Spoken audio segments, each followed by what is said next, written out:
Welcome to జనం కోసం జై టీవీ. ప్రతి గ్రామానికి బస్సు సౌకర్యం కల్పిస్తాం. MLA doctor Rajesh Reddy. నాగర్ కర్నూలు నియోజకవర్గంలో ప్రజల సౌకర్యం కోసం ప్రతి గ్రామానికి బస్సు సౌకర్యం ఏర్పాటు చేస్తామని స్థానిక ఎమ్మెల్యే డాక్టర్ రాజేష్ రెడ్డి గారు అన్నారు. మంగళవారం ఉదయం జిల్లా కేంద్రంలోని బస్టాండులో నాగర్ కర్నూలు నుండి వయా తూడుకుర్తి మీదుగా వనపర్తి వెళ్లే విధంగా ఏర్పాటు చేసిన బస్సుని ఆయన ప్రారంభించారు. ఈ సందర్భంగా ఆయన మాట్లాడుతూ గతంలో అనేక రూట్లలో బస్సుల్ని రద్దు చేయడం జరిగిందని, వాటిని వివరాలు తెలుసుకొని ప్రతి గ్రామానికి మళ్లీ బస్సు సౌకర్యం కల్పించే విధంగా అధికారులతో చర్చించడం జరిగిందని తెలిపారు.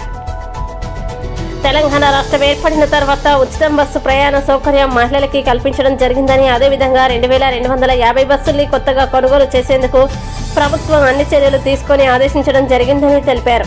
డిపో పరిధిలో ఎన్ని కొత్త బస్సులు కావాలో అధికారులను అడిగి తెలుసుకోవడం జరిగిందని అన్నారు.